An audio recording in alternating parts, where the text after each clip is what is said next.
So my name is James Pro, and I am I'm the chair of Prostate Cancer Support Regina.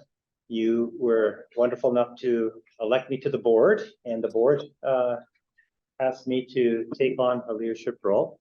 But I'm not alone. I'm certainly working with others. So I want to introduce some of our board members, our directors to you. So with that, I'm going to start with people online. Troy, do you want to just introduce yourself briefly? Keep us a hand wave. You got to unmute your mic. Sorry. Hi, my name is Troy Hagan, and been on the board for a couple of years now and assisting in the capacity of vice chair. Good evening. Excellent, thank you. And other board members online, Robert Chapman, you want to just briefly just say hello and introduce yourself? Certainly. Good evening, everybody, and welcome. My name's Robert Chapman, as James says. I just recently joined the board. I actually reside in Swift Current, in the Windy City. So welcome, everybody. I'm still happy that you haven't been blown away. And with that, I'm going to point to some of the directors in the room. So I'm going to start with Moses. Hi, I'm Moses Ken. I am new to the board Thank you. And where are you from, Moses? in Regina. In Regina. Oh, me. Oh, Lorrie Harrison. I'm one of the board directors, and I'm responsible for education and to help you all learn as much as we possibly can in regards to prostate cancer and everything that's around it. Awesome. And Boyd. Hi, I'm Boyd Harrison. I've been a member of the group since, I guess, 2019 when I was first diagnosed. And as of June, I was elected to the boards. Here we are. Yeah. And he's our new treasurer, so be kind to him. and this is our another board member beside me. Hi, I'm Jeff. I've been with the group since 2018 when I was diagnosed to have my operation. I actually had, oh yeah, well, that was a different meeting. And I've been on the board for the last 3 years. Yeah. And one more board member that's here with us, Peter. And get a really close up here. I'm Peter Braun, and I've been with, or this is my second year as a board member, and I'm currently serving as the organization secretary. And he keeps us all our records in line, so that's a great thing. And cameraman. Oh, And yeah. cameraman extraordinaire. So with that, I just want to lay out how our support meeting is fun. This is our first support meeting since the summer. We don't meet in person during the summer, but we do have a support line or an information line that's available for people that if they need support or help, they can phone. And one of our volunteers, either Lorrie or Lawrence, Stan Hanoski, or Robert Chapman or someone will be responding in a fairly quick manner in order to answer questions or just to listen and to understand what it is that people need. And we also publish a newsletter, and the newsletter comes out every month. And unfortunately, we had no newsletters in the summertime, but we did have one come out last week, thanks to Lisa and Jeff and Moses and a volunteer we have in Saskatchewan, Samantha Hauser. So I just really am appreciative that we do have those ways to communicate with our members and to share information, not just when we're meeting, but also some really interesting research and evidence that's always finding things that are helpful. Another things that we have also just completed has been an awareness event. And I just want to point to Boyd and to Lorrie. They just successfully did an on-the-road ride for recovery. It was a show and shine at the Southland Mall, and that was on Sunday. Yeah. And Laurie's going to talk about it later, but I'm sure we're going to hear about more of it. I'm revved up for the panel discussion. Thanks. And so you're here for various reasons, both online and in person. And I just want to say this is a safe place. So what that means is that when we have something that we're going to be hearing from other people, or we're going to be saying to other people, we want that to stay in the group. We don't want people taking that information and using it in a way that wasn't intended. So I'm going to ask that people maintain the confidentiality of the group tonight. And the panel discussion is public, and it's going to be recorded as public. And we have, I think, 4 or 5. We have 4 of our members. Actually, I'm sorry. That's, I thought, yeah, we have 5 members that are going to be sharing their experiences of various prostate cancer treatments with us. And Lorrie's going to be facilitating our panel tonight. And I really am excited about this. I think it's going to be excellent. I just want to thank everybody who's volunteered to share their stories. So with that, I'm just going to ask, I'm just going to ask Troy, if you could just lead us in a land acknowledgement for where we are situated. I don't have the exact wording in front of me, James, Okay. but I will certainly make my comments. I think we're all fortunate, and as we gather here this evening, to recognize and appreciate the many contributions of First Nations persons that have contributed in so many positive ways in Saskatchewan and throughout our great country. For that, we're grateful, and we acknowledge that we're on Treaty 4 land. We're all treaty people. We signed that treaty as a people with First Nations partners, and we live up to the spirit and continuously work towards reconciliation and healing for the injustices that have occurred in the past. Thank you, Troy. And with that, I just want to say some further instructions about Zoom. If you're joining us by Zoom, you can raise a hand, or you can, if you like something somebody's saying, you can give a thumbs up or clapping hands. That's all permissible. For the panel, we're going to go through a short presentations, and then we're going to save questions to the end. And that's when we're going to turn the recording off. And some people are comfortable talking in a group, some people aren't. So after our Q&A, we're going to have a break. And during that break, it's okay to come up and talk to people. And in fact, we encourage it. And then after we have a short break, we're going to come back and we're going to go into a peer-to-peer sharing where people can share anything, something that went really well, something that's really hard, and something that people are struggling with. But I do say we have to stop at 8:30. That's our hard stop deadline. We have to be out of this room. What's the time? 8:45. So we have to stop at 8:30.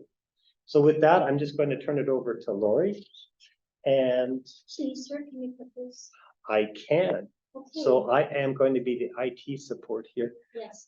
So first off, I did briefly introduce myself. I am a retired registered nurse, and I did work for the Regina Health Region, now the SHA, and I was a regional educator, which means I was responsible basically for educating anyone from about Davidson south, the southern part of Saskatchewan. So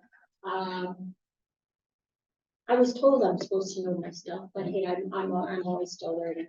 One of the things that I'm going to point out to you is, please, if you have any questions, write them down on a piece of paper. Or for those that are on our Zoom call tonight, you can pop it into your chat and we'll refer to those questions later on when we get to our question period. So tonight, our presentation is about treatment options, what the various treatment options are. And I'm going to stick with treatment options that are within Saskatchewan, but I want you to be aware there are a number of treatment options all throughout Saskatchewan, throughout Canada, and also throughout the US. And I try to keep myself abreast of all of that information as well. In fact, I've got a couple of conferences that I'm going to be going to pretty quick here, so I can get my knowledge base up. Now, I want y'all to be aware, and I have a screen up here just so that it kind of keeps me on task. It depends on you as a person. And what that means is you're all different. we should not have one fits all treatment plan. Your plan should be made individually for you. So after the break, or after break or whatever, you can, approach one of our fellows and talk to them about what they've had, more personal and in depth. Now, a lot of your treatment options are dependent on your PSA or prostate-specific antigen trends. Now, that means over a period of time, diagnostic test results, and that's to do with your MRI, or not MRIs, but to do with bone scans and to do with ultrasounds, your surgeon's skill level within your region. And as I say that, here in Regina, we have surgeons, but also we have a group of surgeons, the Saskatchewan Urological Association up in Saskatoon. So each of them have different skill levels. We also have Dr. Garcia, and we also have Michelle in other areas. So it depends upon the skill levels of those surgeons. Standards of care, and I'm a very firm believer ethically in informed decision making. That means giving you the best informed information that I have available towards me, and also with our healthcare, and to make sure that you have a quantity and a quality of life. Tonight, we're going to be talking about active surveillance or watchful waiting. We're also going to be talking about prostatectomies, open, laparoscopically, or robotic. Radiation treatments, and we'll get to that as well. ADT or hormone therapy, which is androgen deprivation. We are not going to be talking about chemotherapy, but chemotherapy is used, and it's used in conjunction with other therapies. And that is generally drugs that are used to kill off fast-growing cancer cells. There's also other therapies, immunotherapy, which is new and coming about, and also HIFU, which is a high-frequency ultrasound and cryosurgery. Now, active surveillance, and I want you to be aware of this as well. Sometimes they'll call it watchful waiting, but active surveillance sounds like they're doing something. Watchful waiting, if you are great, you have a low stress level, it's because for some fellows it's really difficult to sit there and know you have cancer in your body and you're not having anything done. A lot of times with active surveillance, it depends upon what your doctor's orders, and if you're at a clinic or with the prostate assessment clinic here in Regina or Saskatoon, they have set up a protocol for you. PSA levels, and Peter's going to talk about this in a minute, depends upon the protocol that they're going to set up for you. Some fellows it's every 6 months, some fellows it's every 3 months. Complete a DRE. Does anyone know what a DRE is? Digital rectal exam. There you go. And I think my husband always laughs. He says it's dependent upon the bottle of KY jelly that's sitting on the doctor's desk. The bigger the bottle, oh my gosh, it's a good thing. And your prostate biopsies depends again, either every once or annually or every 3 years. Depends upon bone scans or any ultrasound or abdominal ultrasound. And it's generally, active surveillance is generally used for very low risk prostate cancers with little risk of spreading or dying of that form of cancer. And I'm going to go off to Peter, and I'm going to ask Peter if he doesn't mind talking about his experience with active surveillance. Well, that's close up. Smile, Peter. Yeah, well, thanks everybody for coming. And again, I'm Peter Braun, and I've been with Prostate Cancer Support Regina for, I guess, ever since I was diagnosed with prostate cancer in 2020. I'll start from the beginning. It's probably about 6 years ago that being around the age of course, around 60-ish, I started to experience difficulties with urination frequency and flow and issues like that. And my doctor, my family doctor, said that I had an enlarged prostate, and that was it was smooth. not appear through the digital rectal exam to have any bumps or lumps or signs of cancer. So I was put on a drug called tamsulosin, which has a commercial name of Flomax, to dilate the urethra and make urination a little easier. And it probably helped some, but my PSA level, prostate-specific antigen level, started to climb from about 2.5 about 6 or 7 years ago. And it just kind of gradually crept up, and it was at 4 for a while. And I got referred to a urologist who was monitoring things as well. And in 2020, in early 2020, I had a PSA test with a reading of 6.8. So it was the first time it actually was over 6. And the urologist that I was seeing, he said, maybe it doesn't look like it, but maybe we're missing something. And he recommended that I would have a transrectal biopsy, which is what's done here in Regina, where there's a probe that goes into your rectum, which is ultrasound, and it takes a look at the size of your prostate, but it also has a needle mechanism in it that takes 12 core samples from 6 different areas in your prostate.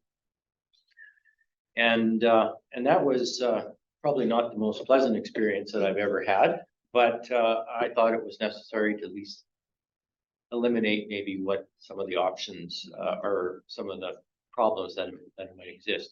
So this is, of course, right in the midst of COVID, when things are going bananas in the hospital. And actually, my wife just was diagnosed with liposarcoma in January, and she had an operation in April to have that removed from her. And I had the biopsy in June, and I got the phone call from my urologist in July. And typically, you know, when you get a phone call and asked to come to the office, as opposed to be told everything's okay on the phone, you know that something's up. So I did go to see him in his office, and I remember what he said. He said, "You have a little bit of cancer." And that, I didn't find that particularly reassuring. I found that to be actually quite confusing, because I don't know what a little bit of a pregnancy is, just like I'm not sure what a little bit of cancer looks like. But he said, well, we can just wait and see what happens. And I've got a number of patients that I'm watching, and most of them are okay for about 4 or 5 years. He said, or we can send you to the Alan Blair Cancer Clinic. And I said, yes, please. I would like to go that route. So that's about as much information as I received from my urologist at the time. I went to see the oncologist at Alan Blair, and I talked to my family doctor. But mostly what I did was also connect with Prostate Cancer Support Regina and do a little research on my own, find out exactly what it is. Now with Saskatchewan Health, of course, you can get your information online and find out exactly what your test results are. So I found out that I had a Gleason 6 type of tumor, and I didn't know what that was, so I had to find out what that meant. And it's the structure of your cells. The cells are graded as 1 to 5, and the first number is a Gleason. And the Gleason scoring is the most frequent types of cells. So my most frequent cells that they saw were an intermediate. They looked a little bit cancerous. The second number is the second most common type of cells, and mine was also the intermediate kind, 3. So that gave me a score of 6. And I also found out what a PSA density score is, where they take your PSA reading and they multiply it, or they divide it by the size of your prostate in milligrams, and anything over a number of 0.1 threshold signifies a possibility of cancer. So mine was about 0.08, not the impaired driving number, but happened to be exactly the same, same number. So those were things that I had no idea what they were, and those were things that I got through information outside of medical profession. Some of it through the Prostate Cancer Support Regina group. What I was told was that I was a good candidate for active surveillance. Now, I'm not a big fan of term watchful waiting. I know that was used, and it's like waiting for what? Waiting for my cancer to get worse, or just waiting and not doing anything. And my first intuitive reaction is, I have cancer, I want radiation, I want surgery, I want it the hell out of my body, because I cannot really see exactly how I can sit and just wait, right? I learned a little bit more about what active surveillance really means, and the oncologist at Allen Luers was really good in talking about treatment options like radiation, and the downside of them in terms of the side effects, some of which could be permanent, some of which could be temporary, and the upside of not really statistically having any worse outcome results if I waited 5 years or 10 years. I might eventually had to have radiation or surgery, but I'm not really rolling the dice by waiting. And he also said, if you wait, who knows what the advancement in treatment modalities might be in the next 5 or 10 years if you didn't need any treatment prior to then. So with the information I got and the support that I found through Prostate Cancer Support Regina, I decided for myself that active surveillance was a good option for me. I felt comfortable with it. I won't tell you that I don't feel any anxiety. In the next couple of weeks, I've got to go for my 6-month PSA test, and I admit there's always anxiety when I go to the lab and give blood and kind of wonder what, I can hardly wait to open the Saskatchewan Health line and see what my PSA number is, right? I've had 2 MRIs. So through Alan Blair, it was very quick into the MRI process. I did not wait very long at all, maybe a month from when my oncologist had ordered it. And I have the reassurance to know that I only have the one tumor because of the MRI. It's 1 centimeter by 1 centimeter. It's well encapsulated. It is a stage 1 or a type 1. It is not metastatic.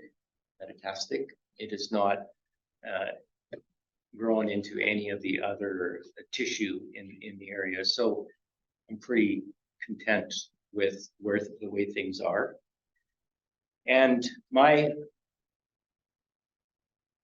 schedule right now is they've reduced me to 1 visit a year and 2 blood tests a year for my PSA. So I see my oncologist now every October, and I get a PSA test at 6 months in between then.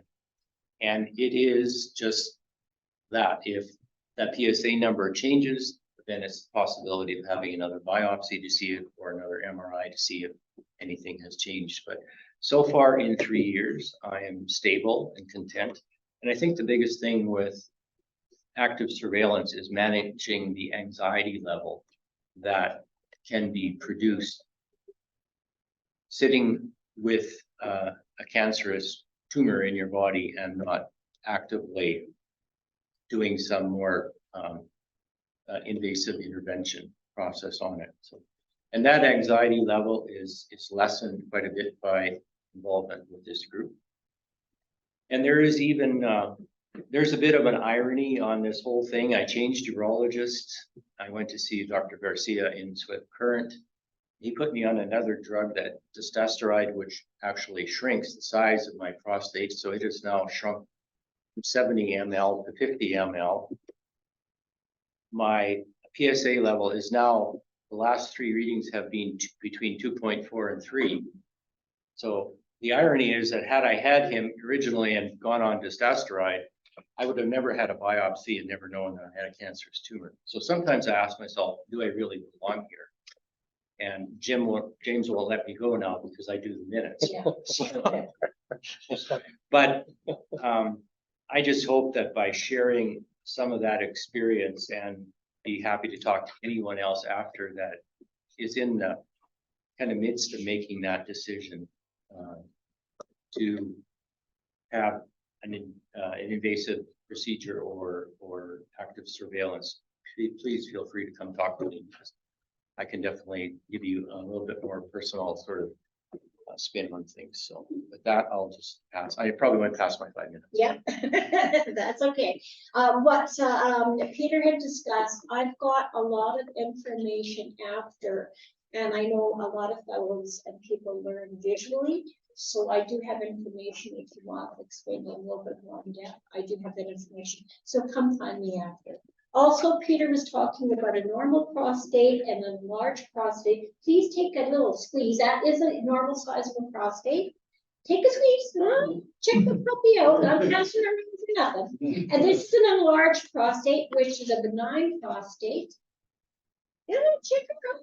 That's what the doctor's looking for. And that is a prostate that has a normal size prostate that has a treatment. So take a look at that. Okay. So don't look at it, baby. You gotta feel the other way. You know, the tough way, you know. And yeah, there's a lump in it. So anyhow, and there's a variety of different groups and stuff, and that's nationally, and there is an active surveillance group if you so wish to attend that, and that's nationally and via Zoom. Okay, so we're going to go on to our next segment, which is prostatectomy, and that's surgical. Now, there are different forms of how they perform prostate surgery. A radical, which means they go in, they remove the whole prostate. They may have to clean out some tissue in around the area that they often call the margins of the prostate. They'll go past the margins and past the walls of the prostate gland itself. They may remove seminal vesicles. They may remove and other components as well, but we'll discuss that a little bit later on if you so wish. There's perineal, which means I think Boyd calls it the area between the anus and the testicles, and there's an area that they can go in through there. I kind of sound interesting. There's also laparoscopic, which means they go in, they make 5 or 6 incisions in your abdomen and go in and take out the prostate and pills or whatever they're going into you. Robotic, which is also done with a laparoscope, but they have a robot that helps the doctor perform the surgery as well. Now a TURP, which is a transurethral resection of the prostate, and if you see that enlarged prostate that's kind of floating around the room, that is a benign prostate. That is what they do TURPs on, and this is for this is not for cancer. This is for an enlarged prostate, and they call it benign. There's other treatments that they use for that. So with that I think I've got that one. I don't think I do have another one there. With that, I'm going to ask Boyd to come and talk about his experience with a prostatectomy, and that was a laparoscopic prostatectomy. Go ahead. I was diagnosed originally in 2019. So for me, it started out, I think it was January, early February 2019, just a normal blood work. And my GP decided to do a PSA test. It came back high. She reordered another one 3 months later. So in May, had the second one done. It was high. So it was the whole DRE and the whole diagnostic stuff went on.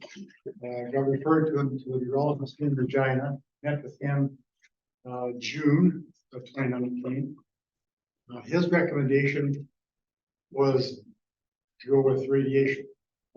His reasoning was because I had colitis, that he felt that radiation is the way to go. He wouldn't do surgery, which is completely opposite to the research I had.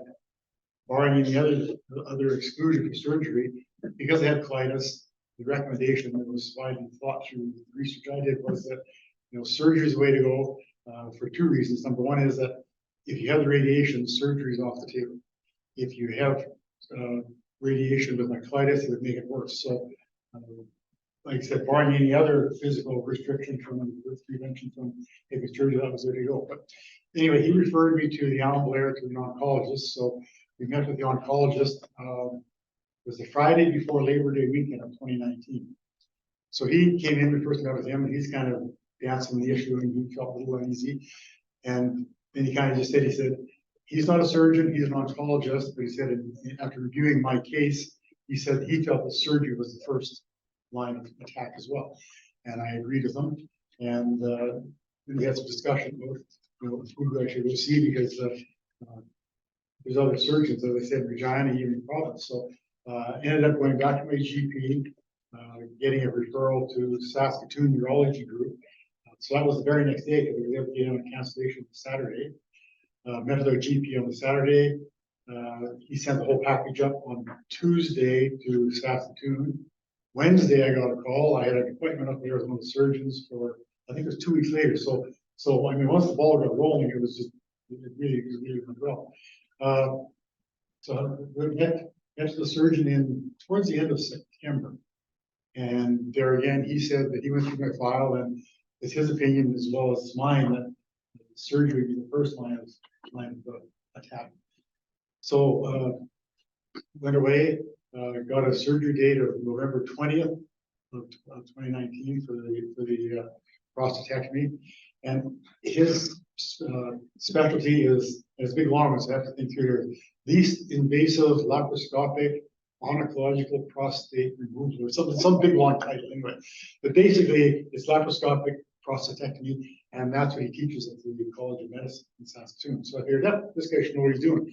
So I think it was 2 weeks before the surgery date, I got called up to Saskatoon for their pre-surgery workup assessment, and I met with a nurse from the prostate pathway, which I'd never heard of. So she's explained how the pathway works, and I found out that there's a pathway here in Regina for prostate assessment, which has one half-time nurse. Saskatoon has a pathway which has one full-time nurse and one part-time nurse.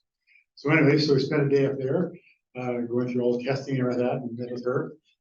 One of the other people we met with was a physical therapist. So what he was showing me was exercises to increase to work on my pelvic floor muscles. So that he gave us an exercise to do pre-surgery, and he said in all likelihood we can follow it up with post-surgery. Excuse me. I also found out that in Saskatoon, the SHA pays for male and female pelvic floor therapy. In Regina, they only pay for males. So I thought, this is odd. So after surgery, we started, lobbying the government, and we're going along quite well with that until COVID hit, and everything went sideways, and that kind of fizzled out and burnt. So we're trying to get it going again, but we're not having good luck with the government. So the surgery for me went very well. When I met with the surgeon originally, he told me about all the downsides, and I was focused on just getting rid of it. But as Peter said, I mean, my thoughts were, I've got cancer in there. I just want it gone. So I'm hearing what he's saying, but I'm really not listening to it. And so of course he talked about the side effects, the collateral damage of the surgery. So it could be erectile dysfunction, incontinence. But he said, don't get all hung up on that, because he says you're going to have problems for about a year. And he said, after a year, he said, then we'll seriously look at any kind of other medical intervention you need to do to solve that. So of course, I was good till about January, February, and then I had a meltdown one day about, I said, what have I done? All these things aren't working right. I'm incontinent, I can't get hard on me. What's going on? So Lorrie here said, hey, well, remember what the doctor told you. So I said, you're right.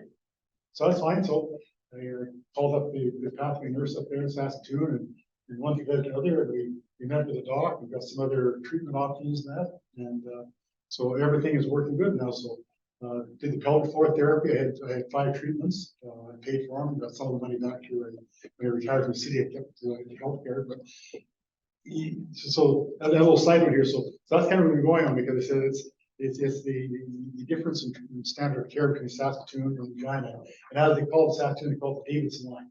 So north of Davidson, they do basically one care standard. South of that is different.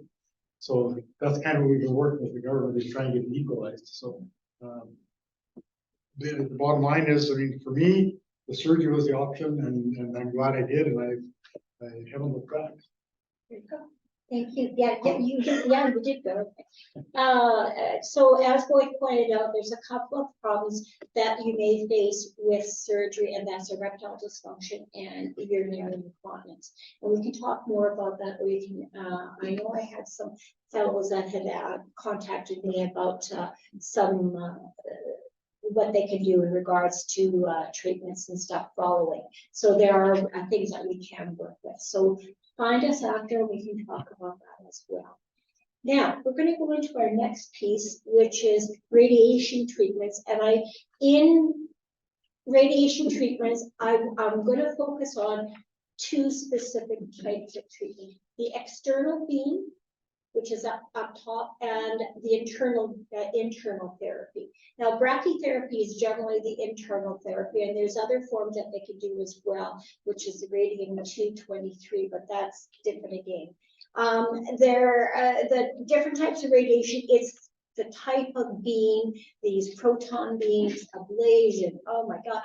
They're always fuddling around with radiation, changing things up in regards to radiation treatments. James, if you don't mind going to the next picture, please. Now, to give you an idea, yeah, there we go. Internal beam, that is with brachytherapy, and it's where it's concentrating the beam right in the prostate itself. That's where they implant those seeds. And whereas external beam, that's where they're shooting all the beams at. Now, there can be multifocal, many beams, or just particular, but they make it precise for that person. And I don't know how the doctor assesses the different type of radiation that they use, but they do have a protocol that they use. So with that in a note, I'm going to ask Moses, if he doesn't mind, telling us about his treatments and his treatment experience. And once Moses, I'm going to ask Robert to kind of briefly give us a brief difference of how his was. Go ahead, please, Moses. Thank you, Lorrie. I'm pleased to have the opportunity to share some of my journey through radiation therapy. Please forgive me if I repeat some of the same themes you heard or will hear from other speakers. My story is drawn from a series of blogs I wrote during my treatment. I chose to share my journey through a blog and hope it would help in dispelling fears, anxiety, and myths, and more importantly, having a clear picture of my experience with prostate cancer. My treatment was twofold: radiation therapy and androgen deprivation therapy, also called hormone therapy. The radiation therapy was preceded by a biopsy of the prostate to determine the degree of cancer, a bone scan to identify possible spread to the bone, and a CT simulation to capture a detailed image of the pelvic area in order to map the radiation process. This happened in November 2019. This is normally a straightforward procedure, but that didn't quite happen to me. They were not able to get a clear and unobstructed image in 2 attempts, but a third succeeded, and I was ready to begin radiation on December 16, 2019, and completed by mid-January 2020. My hormone therapy involved a home visit by a nurse who injected me with leuprolide. In conjunction with the injection, I began 15 days of a pill called glutamine.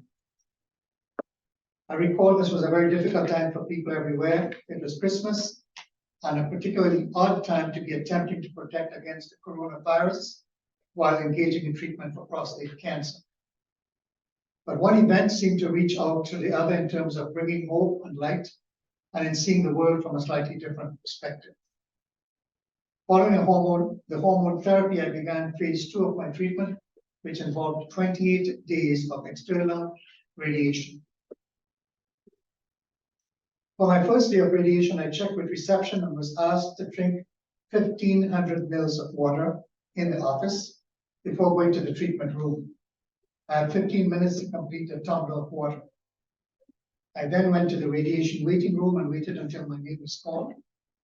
The technician then called me and asked me to lay under the machine as it rotated around me several times for about 10 minutes.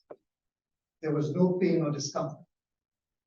For subsequent appointments, I was asked to drink my 1,500 mils of water at home with the same instruction to complete the drink within 15 minutes. I learned there were two things they needed for the radiation to be successful: a full bladder and an empty rectum. Sometimes it was not easy to do that. A couple of times I had to empty my bladder because I could not get to the table in time, or I did not clear my rectum sufficiently. As part of the appointment, I had weekly meetings with a nurse and a nutritionist who monitored my progress and side effects. I was also given a stool softener for use nightly to help keep my bowel as clear as possible. In general, my sessions were smooth and uneventful. I felt normal with no signs of pain or distress. I continued to feel well, but expected that to change as the side effects of the hormone and radiation treatments begin to emerge. Each week, I was given appointments for the next week.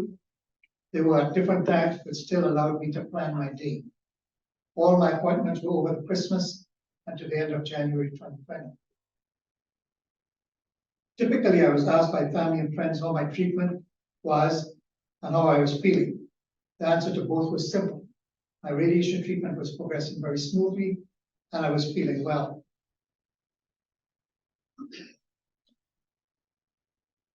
The radiation journey is not always easy.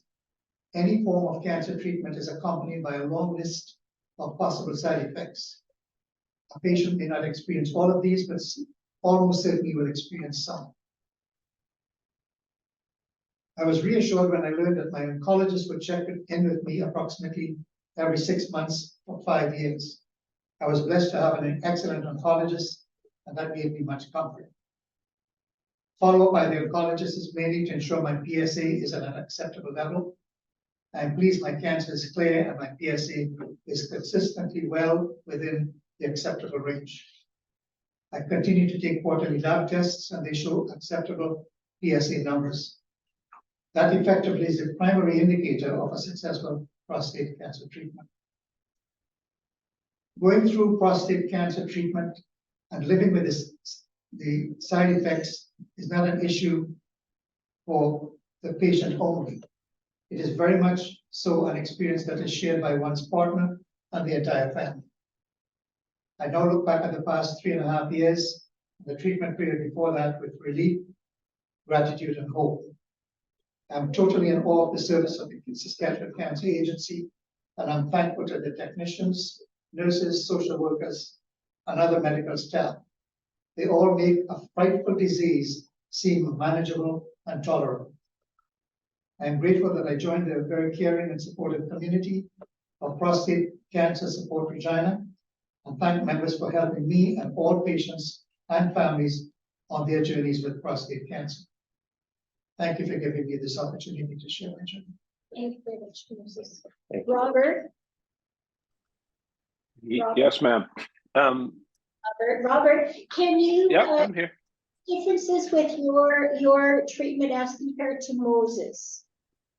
My treatment varied a little bit compared to Moses. The basics of the exploratory work were exactly the same. My journey was discovered in July of 21. And then by the end of December of that year, I had a radical prostatectomy where my PSA went down to non-detectable levels, but returned by July of 22. So it was starting already to rebound a little bit, not very much, but just a little bit. Was referred to an oncologist on the precaution that I may possibly need radiation as well.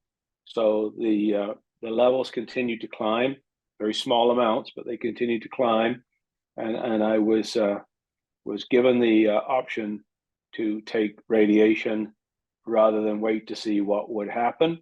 They weren't sure, as soon as it was bouncing back already, exactly what it would do. They couldn't give me any sort of prediction or any sort of firm numbers on what happened around that. They are very much an individual thing, as Moses highlighted a number of times, and I very much found that in my experience as well. So by the time we got to November last year, it was time to do something about it. So I decided to do radiation, which started on the 4th of January. 32 rounds later, I was done in the middle, just after the middle of February of this year. My PSA went down almost to non-detectable levels by April of 23. Has quite a long tail on the radiation, and takes a little while for it to completely finish. I was informed in May by the oncologist that I could still see my levels go down further, even though they were back to acceptable levels. And in July, it was discovered that I'm down to what's considered to be non-detectable, which is exactly what she was hoping for. So I would share the same experiences as Moses with radiation. There's a number of side effects that you can endure. The most difficult one to manage is one's bladder and the ability to last long enough, to have it full enough, long enough, to make it onto the table, lay there for the treatment, which is painless, lay there for the treatment, and then make it to the bathroom without having a disaster on the way from the table. So clear line of sight's always kind of handy for that. But no, the people at Alan Blair were very good. The appointments are manageable if you're working. One thing that I did discover is you can, persuade them to put them in one half of the day versus the other, and then leave them there all the time. They want to move them around on you, which is fine as long as they stay in the same half day. I was able to stay working all the way through, which was what my wishes were. So as I was living away from home, and found that would be a good way to fill the time. So anybody ever has any questions, happy to answer them. Great, thanks very much, Robert. Now, if you notice, they use a combination of several therapies there. Prostatectomy, which is a removal, radiation, and also ACET or hormone therapy. So we're going to go on to our next treatment, which is hormone therapy and ADT. And our next guest after that will kind of explain a little bit more in depth. Now, with androgen deprivation, they call it androgen deprivation, and there's many ways on how you can treat it.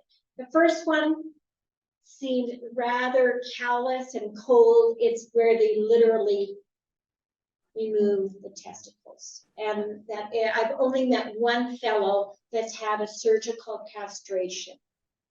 So it's a treatment that has gone by the wayside, but it's still out there and available. There's medical ADT, and there's different forms of hormone therapies, and I've got it here. I will share this sheet with you. There's antagonists and agonists and non-steroidal steroids, and anti-androgen, and the treatments are all varied, and I'll discuss that in a little bit. Last but not least is castrate prostate cancer, and that's where it has started to metastasize. You don't mind, James? Yeah, I have to find it. Yep. Now, if you notice, I had mentioned androgens and the common terms, and I want you to be aware of these two terms, and this is why they perform ADT. It's because of the testosterone. But there's also a secondary testosterone, they call it dihydrotestosterone, which is both androgen or male hormones. Testosterone is the primary. It is an anabolic steroid. Yes, anabolic, what those athletes pump into their body. In humans, testosterone plays a key role in the development of the male reproductive tissue, such as the testes and the prostate, and it promotes secondary sexual characteristics. The dihydrotestosterone is testosterone, which is pumped up. it's about 10% of the testosterone that's produced by each male is converted to dihydrotestosterone by the testes and the prostate, and in women, in the ovaries. This causes the prostate to grow, and when it combines with testosterone, it causes the expression or the enhancement of sexual behavior. This is what makes a male and a female. And it is then converted to dihydrotestosterone. That one, yeah. Now you notice I had mentioned anabolic, and now I want you to be aware that it's classified as a steroid and non-steroid. Now it depends upon the treatment itself. With a benign prostate, they have a certain treatment, and I think I've got it here in my notes here. I'll share it with you. Non-steroid hormones, they are in a lipid, just almost like our mRNA, a lipid soluble that can pass through the cell. It passes through cells a little bit easier to get at the cancer. Hormones cannot bind to receptors on the cell membrane. Steroid hormones are lipid soluble and can pass through the target cell membranes, and it binds to the receptors on the surface. Thank you very much. And the last but not least, I'm going to pass around this information on hormone therapy. Anyone who's on it, please take a look at this note and take a look at the hormone. And I'm going to ask Troy, if you don't mind sharing your experience with us, please, Troy. Okay, good evening. I'll just sort of briefly go through sort of my journey, which started in 2004. I was 46 years of age when I was diagnosed with prostate cancer, and I was fortunate enough. My physician had ordered a PSA test, because typically they do not during a routine physical until you're the age of 50. But fortunately, I did have a PSA test. It was elevated, went through biopsies, referred to Dr. Critchlow, an oncologist, or a urologist rather, and determined that it was a relatively aggressive form of prostate cancer. I had a radical prostatectomy in July of 2004.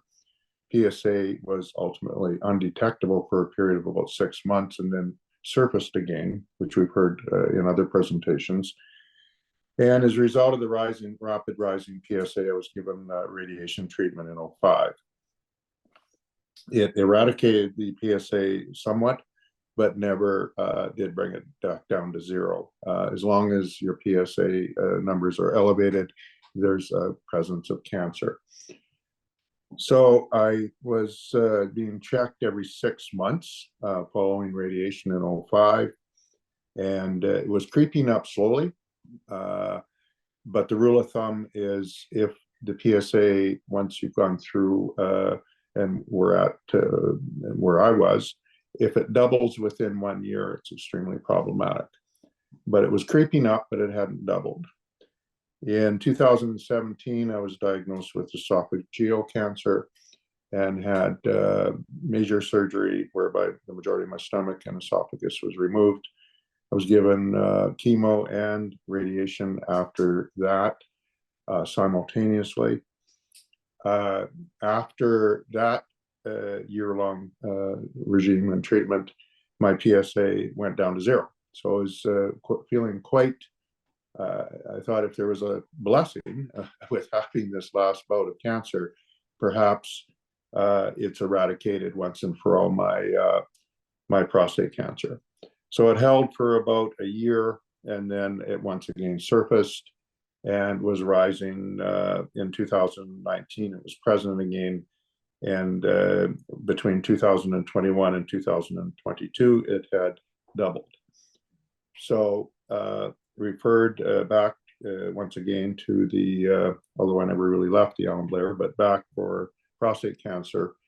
And in 2022, a number of scans were performed and discovered that it had metastasized into my hip, and I have a tumor in my right hip. the result of that,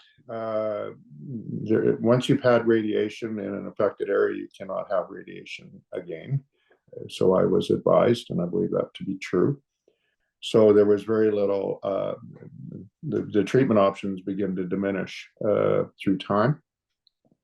But I was provided at the Alan Blair hormone treatment, and began hormone treatment in 2022. It's an injection that takes place every 3 months, and at the Alan Blair, and then every 3 months they continuously check your PSA. It should eradicate your PSA down to literally nothing, or very, very close to zero.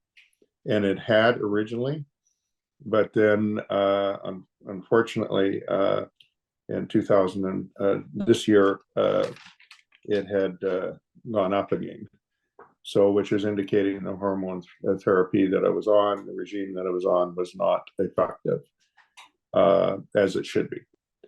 So I was then given 2 months ago in conjunction with my injection therapy, I was provided with, I can't begin to pronounce it, but it's that pill. Yeah, don't ask me. And but anyways, so I take one of these pills every day in conjunction with the injection regime, and I will find out in the next month whether or not this additional layer of hormone therapy, because this is effectively what it is as well. So I'm now onto a double regime, will be effective in terms of eradicating and stabilizing my PSA and holding the tumor at bay and holding my cancer at bay. So my doctor's, optimistic. I remain to be optimistic. I remained to be steadfastly optimistic through everything that I've been through. I failed to mention in 2004, I was given 10 years to live, given how aggressive my cancer was at that time. So I think I've beat the odds, definitely, and continue to live my life to the fullest. Just very quickly, in terms of effects, this treatment is not easy. It has fairly profound side effects. I'm requiring anywhere from 10 to 12 hours a night sleep. I have extreme hot flashes where I'm waking up completely soaking wet, or even in a meeting I'll break out sweating, which of course causes you somewhat embarrassment, because I'm sure people think you're nervous or something, which I'm not.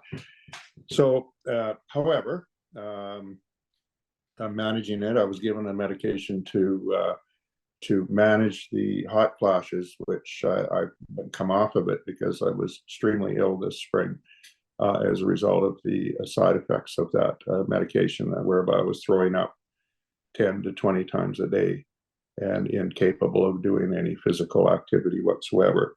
But I'm off that, and I'm feeling a heck of a lot better. So all in all, it's not easy, but it's certainly engulfing. I'm living. I'm here, and we're fortunate to have, I think, this layer of defense. And by all accounts, it can work for a significant amount of time. There will be a shelf life on how long this is going to be effective for me. It could be 6 months. It could be 6 years. I'm hoping it's 20 some years. No one will know, but that's where my mind is, another at least 15 to 20 years, hopefully, of productive living. So that's my story. Thank you very much, Troy, for sharing that. Now, if you notice, like each person, you're an individual. You shouldn't be treated as like the main crowd. You are your own person. You should have the informed consent, and it's your right. It's your ethical and moral right to know and be well informed. Now, talking about that, I have shared with estrogen or hormone therapy. It's questions to ask your doctor. If you're on hormone therapy, When you're considering hormone therapy, those are questions that you should ask your physician, and we'll get some more pages over here as well. That is the sheet right there, James. And it basically questions asked through them. That's the sheet, black and white. So we will also share that online as well with our people, so that you have access to our information. So what, hang on, No, I'd like to end the recording once you tell me. hang on, Okay. okay. Just go on to the share screen for me, please, and I'll just show them some. So which one do you want me to put up? No, it's not there. I have to share my. Okay. PowerPoint. Thank you. Here, and I got it permitted. And here, share screen.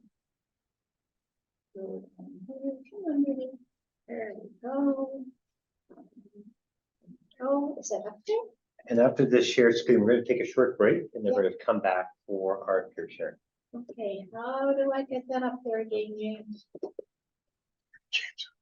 We'll do it after.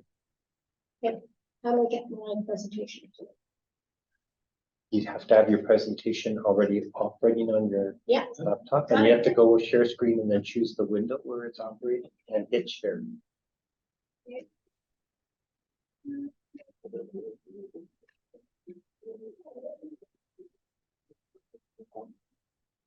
So I'm just wondering if now's a good time just to take a short break. Oh, here it is. Yeah, okay, well, I get this up. There. There it is. Okay. I got it. Okay, now with that in note, I'm gonna zing through that. Do you want to take the? So we don't have time to go through the presentation, Nope. but is there a screen or is there a There's slide the you want screen I to want to show. go? Okay.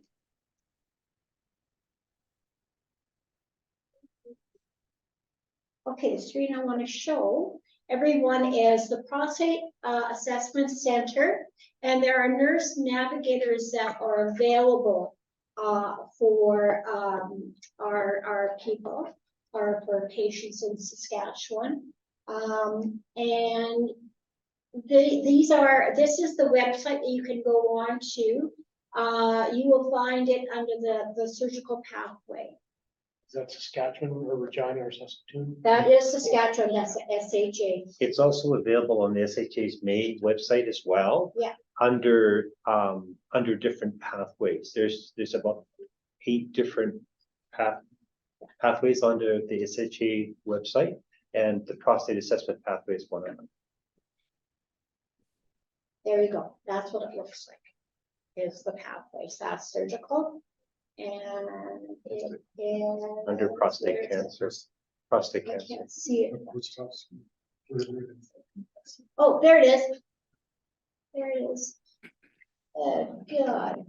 Okay, there you go. There you go. That's what it looks like. Okay. And as you see, it's on the SHA site. You can go directly to the SHA site. That's where it is, actually. And I also have the